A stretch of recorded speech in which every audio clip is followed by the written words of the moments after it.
Did you know Cape Verde's biggest sports story ever came from a 40-year-old goalkeeper with a nickname that means little grandmother? His name is Vosinha. He was raised by his grandparents, and when he was a kid, older boys used to tease him for running home to them every time he lost a fight or got picked on. That nickname followed him his whole career. Then, at 40 years old, he stood between the posts at the 2026 World Cup and made 7 saves against Spain, helping Cape Verde walk away with a scoreless draw in the country's first World Cup match ever. A lot of people had never even heard of Cape Verde until that night. Then they started digging, and things got weird fast. There's a village built inside an active volcano. There's a desert on one island that looks like it teleported straight from the Sahara. And the entire country is named after a place it doesn't even own. Cape Verde looks like a quiet little island chain floating off the coast of West Africa. Give it 5 minutes, and it starts to feel like the Atlantic has been hiding something this whole time. Today, we're breaking down 15 facts about Cape Verde that could surprise even the people who call these islands home. 15. The goalkeeper who put Cape Verde on the map. Before that night against Spain, Vosinha, whose real name is Josimar Diaz, had already spent years quietly holding down the goal for a country most of the football world ignored. He kept 7 clean sheets during qualifying, dragging a tiny island nation to its first ever World Cup. Then he showed up to the tournament itself as one of the oldest players on the field, at an age when most goalkeepers have long since retired to the couch. And then Spain happened. One of the tournament favorites walked in expecting an easy night. They left with a scoreless draw and a serious case of deja vu, because Vosinha stopped everything they threw at him. 7 saves, 0 goals, one legend born in real time. His performance turned him into one of the most talked about stories of the entire World Cup. But stick around, because Cape Verde has been sitting on strange stories for centuries, long before anyone was paying attention. 14. A country named after a place it doesn't even own. Here's a fact that messes with people every single time. Cape Verde is named after Cape Verde, a peninsula sitting on the coast of Senegal, hundreds of miles away, on a completely different piece of land. Portuguese sailors spotted that lush green headland on the African mainland first, and the name just stuck to the islands they found nearby. Over time, it became Cabo Verde, which literally means Green Cape. Except here's the twist. Most of Cape Verde is dry, dusty, and covered in volcanic rock. Some of these islands look more like Mars than anything green. So you've got a country whose entire identity is borrowed from a coastline it doesn't have, and a color it barely shows. 13. Nobody was here before the Portuguese showed up. Before the 15th century, these islands were completely empty. No villages, no farmers, no ancient civilization waiting to be discovered. Just wind, rock, and ocean. Portuguese sailors arrived and built a population from scratch, using settlers from Europe and enslaved Africans forced onto the islands through the Atlantic slave trade. That's not a footnote either. It's the entire foundation of everything Cape Verde became. The music, the language, the food, even the way families are structured today all trace back to that one brutal chapter. This is a country that had to build its culture from the ground up in just a few centuries, and somehow it ended up with one of the richest identities in the entire Atlantic. 12. Darwin's very first stop wasn't the Galapagos. Everyone knows Charles Darwin and his famous trip to the Galapagos. Almost nobody knows his journey actually started here, in Cape Verde. When the HMS Beagle set sail in 1831, its first stop was Santiago Island. Darwin spent about 3 weeks there in January of 1832, hiking around volcanic cliffs and studying layers of ancient rock. That's where he first started noticing how land could rise, sink, and shift over massive stretches of time. Ideas that would end up shaping some of his most important later work. Long before he was sketching finches and giant tortoises, Darwin was standing on black volcanic stone in Cape Verde, quietly building the foundation for a theory that would change science forever. 11. A city frozen in time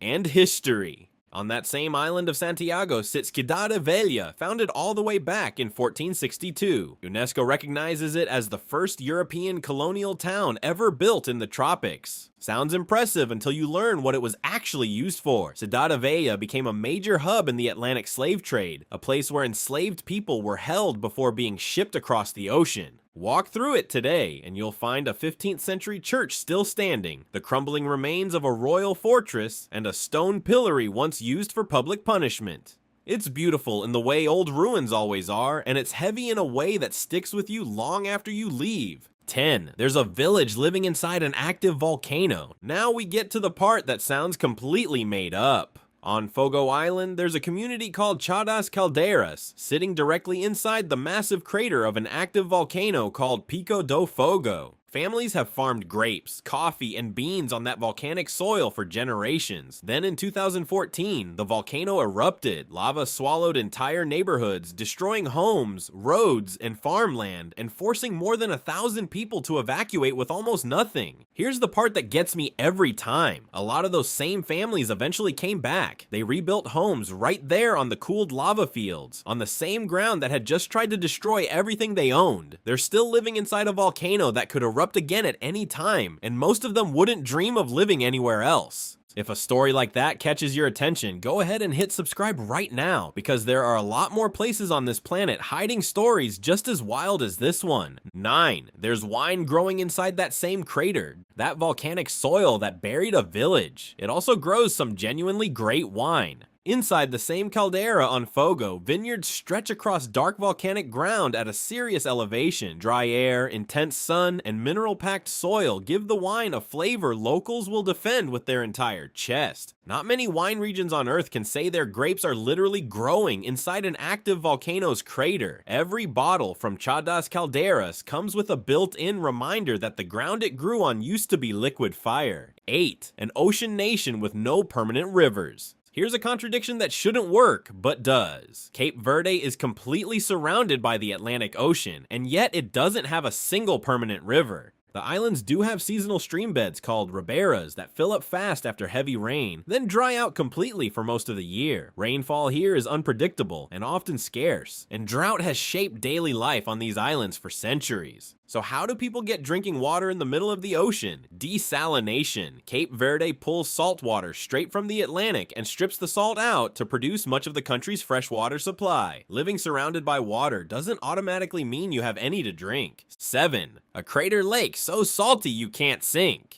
On Sal Island, there's a collapsed volcanic crater called Pedra de Lume that fills with seawater and slowly evaporates under the relentless sun. What's left behind is a thick, dense layer of salt and a lake so concentrated that visitors can float on top of it with almost zero effort. People love comparing it to the Dead Sea, and honestly, once you see photos, you'll understand why. For decades, salt harvested from this exact crater was one of the island's biggest exports, dug out and carried through a tunnel blasted into the rock. These days, it's less about salt mining and more about tourists floating around like human corks in the middle of a volcano. 6. One of the world's biggest sea turtle nurseries. Boa Vista Island might be one of the most important places on Earth if you happen to be a loggerhead sea turtle. Every year, female turtles crawl up onto these beaches at night, dig deep nests in the sand, and lay their eggs under the stars. Cape Verde is home to one of the largest loggerhead nesting populations on the planet, and Boa Vista alone holds the overwhelming majority of those nests. Conservation teams patrol the beaches through nesting season, protecting eggs from poachers, wandering dogs, and beachfront development. During the day, Boa Vista looks like any other quiet island getaway. At night during nesting season, its beaches turn into one of the busiest maternity wards in the entire ocean. 5. A language that didn't exist 5 centuries ago. Nearly everyone in Cape Verde speaks Crioulo as their everyday language, and it didn't come from nowhere. It grew slowly over centuries, out of contact between Portuguese and several West African languages. Crioulo has its own grammar, its own regional flavors depending on which island you're standing on, and a whole body of music, poetry, and literature written entirely in it. Portuguese stays official in schools and government paperwork, but Crioulo is what you'll actually hear in markets, kitchens, and living rooms. Someone from Santiago and someone from Santo Antão might sound noticeably different, even though they're speaking the same language. It's proof that Cape Verde didn't just inherit a culture, it built one, piece by piece, out of 2 different continents. 4. Desert dunes that look completely out of place. Boa Vista and Sal both have sand dune fields that look like someone airlifted them straight out of the Sahara Desert. On Boa Vista, the Viana Desert stretches out with dry wind, endless sand, and barely any plant life in sight, all while the Atlantic Ocean sits right there in the background. Making it even stranger, actual Saharan dust regularly blows across the ocean and settles here, adding another layer of desert onto a landscape that already didn't look tropical at all. Stand on top of one of these dunes and look one direction, and you'll see nothing but ocean.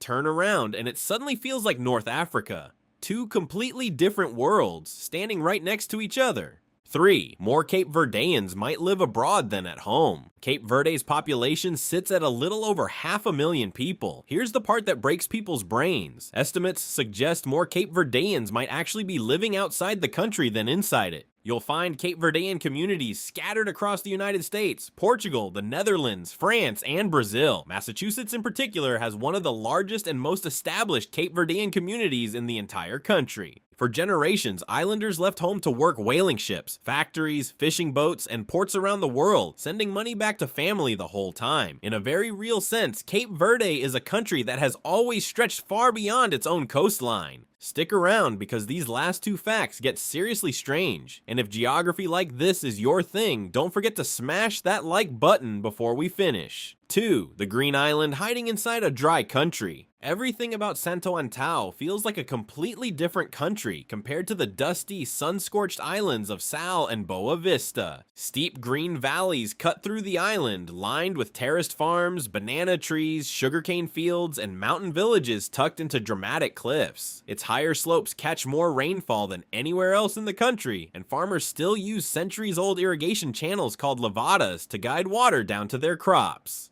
The roads here twist along ridgelines with massive drops on either side, the kind of drive where you white-knuckle the wheel and take photos at the same time. Cape Verde calls itself the Green Cape. On Santo Antão, for the first time, that name actually makes sense. 1. A volcano that's secretly 20,000 feet tall. We're ending back on Fogo because once you learn this fact, you'll never look at that island the same way again. Pico de Fogo already looks massive from the ground, rising nearly 9,500 feet above sea level. That's only half the story. The volcano keeps going straight down beneath the Atlantic, stretching thousands of feet below the surface before it even hits the ocean floor. From base to summit, Fogo rises 20,000 feet roughly, which means most of this volcano's true size is completely hidden underwater. Cape Verde itself sits on top of a massive volcanic rise built up over millions of years, and Fogo is just the one piece of it poking out above the waves. These islands look small on a map. Underneath them is an entire volcanic world most people will never even know exists. So which one got you? Was it a 40-year-old goalkeeper becoming a World Cup legend overnight? A village that rebuilt itself on top of live lava? Or a volcano that's secretly the size of a mountain? Drop your answer in the comments, and thank you for watching.